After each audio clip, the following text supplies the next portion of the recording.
Hello friends, welcome to খেল দুনিয়া। মোহনবাগান কিন্তু এবার এক এক করে অফিসিয়াল আপডেট দেওয়া শুরু করে দিয়েছে। গতকালই আমরা দেখেছিলাম 3জন বিদেশিকে মোহনবাগান অফিসিয়ালি থ্যাংক ইউ জানিয়েছে।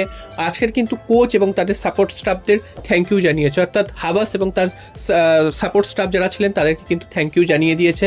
তো এরপর চলে আসি মোহনবাগান আর্মান্দো সাদিকু এবং হুগো বুমো এই দুজন প্লেয়ারকে কি করবে, কারণ 3জন বিদেশিকে অলরেডি ছেড়ে দিয়েছে এবং হুগো বুমো এবং আর্মান্দো সাদিকু এই প্লেয়ারদেরকেও যে রাখবে সেরকমটা কিন্তু মোহনবাগানের শোনা যাচ্ছে না। তো তাদেরকে কি করবে, একেবারে কি তাদের ফ্রি এজেন্ট করে ছেড়ে দেবে নাকি তাদের লোনে অন্য ক্লাবে পাঠাবে?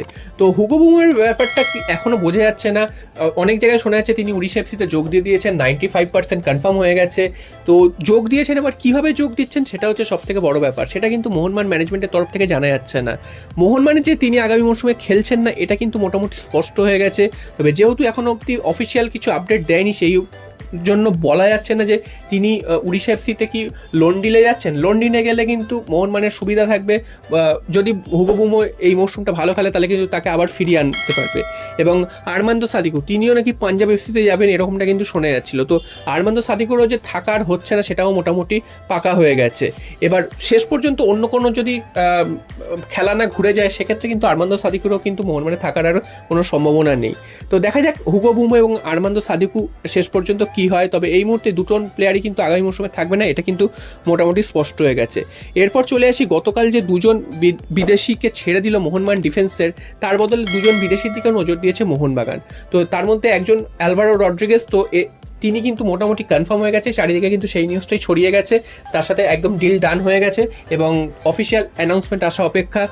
যতক্ষণ অফিসিয়াল অ্যানাউন্সমেন্ট আসছে ততক্ষণ কিন্তু কোনো কিছুই নির্ভর করা যাচ্ছে না, কারণ এর আগে এরকম একাধিক নিউজ হয়েছে যেটা আগের দিন রাত্রিবেলা জানা গেছে যে একটা দলে কনফার্ম হয়ে গেছে, তারপরের দিন সকালবেলা উঠে জানা যাচ্ছে যে তিনি কিন্তু অন্য দলে চলে গেছেন, সেই দলে থাকছেন না। তো একদম 100% এদিক ওদিক হয়ে যায় এক রাতের মধ্যেই। তো এখনও অবধি যতক্ষণ না কনফার্মেশন আসছে অফিসিয়াল ততক্ষণ কিন্তু কোনো কিছুই বলা যাবে না। তবে অ্যালভারো রড্রিগেজ তিনি কিন্তু মোহনবাগানে মোটামুটি কনফার্ম হয়ে গেছেন এবং তিনি যে দল থেকে আসছেন সেই দলে কিন্তু লাস্ট বছর দুর্দান্ত ফুটবল খেলেছিলেন। তো এই বিদেশিরা যদি মোহনবাগানে আসে সেক্ষেত্রে মোহনবাগানে তিনি কতটা মানিয়ে নিতে পারবেন সেটা সময় বলবে। তবে তার লাস্ট ইয়ারের পারফরমেন্স যদি দেখো সেক্ষেত্রে কিন্তু মোহনবাগানের ডিফেন্সে নির্ভরতা দিতে পারে, এটা কিন্তু বলাই যায়। এরপর চলে এসে আরেকজন বিদেশি যার নাম গতকালই উঠে এসেছে, তিনি হচ্ছে ড্যানি ভাত, ইংল্যান্ডের প্লেয়ার, ভারতীয় বংশোদ্ভূত প্লেয়ার। তো এই প্লেয়ারটিও কিন্তু দুর্দান্ত একজন প্লেয়ার, ইপিএলে কিন্তু খুব নজর কাড়া একজন প্লেয়ার, খুব নামি প্লেয়ার ইপিএলে এবং বড় বড় ইপিএলের দলে তিনি কিন্তু খেলেছেন। তো সেই প্লেয়ারটির বয়স এই মুহূর্তে 31 বছর, অন্যদিকে ওই রড্রিগেজের বয়স 33 বছর।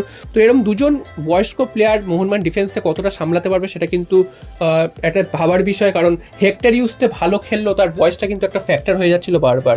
তো সেখানে কিন্তু মোহনবাগান একটা সমস্যায় পড়ছিল। তো এরকম বেশি বয়স্ক বিদেশি এনে কি মোহনবাগানের আদৌ লাভ হবে সেটা কিন্তু তোমরা অবশ্যই কমেন্ট বক্সে জানাবে। তবে রড্রিগেজ কনফার্ম হয়ে গেল, ড্যানি ভাতের সাথে কিন্তু মোহনবাগান কথাবার্তা চালাচ্ছে সেইটুকুই শোনা যাচ্ছে। তবে তার কি শেষ পর্যন্ত পরিণতি হয় সেটা কিন্তু এখনো জানা যায়নি, বা তার সাথে যে একদম পুরো পাকাপাকি কথা হয়ে গেছে সেটাও কিন্তু নয়। তো তোমরা অবশ্যই জানাবে যে এই দুজন বিদেশি মোহনবাগান ডিফেন্সে যদি আসে মোহনবাগান ডিফেন্স কি শক্তপোক্ত হবে নাকি আরও ভালো কোনো বিদেশির দিকে মোহনবাগানের নজর দেওয়া উচিত।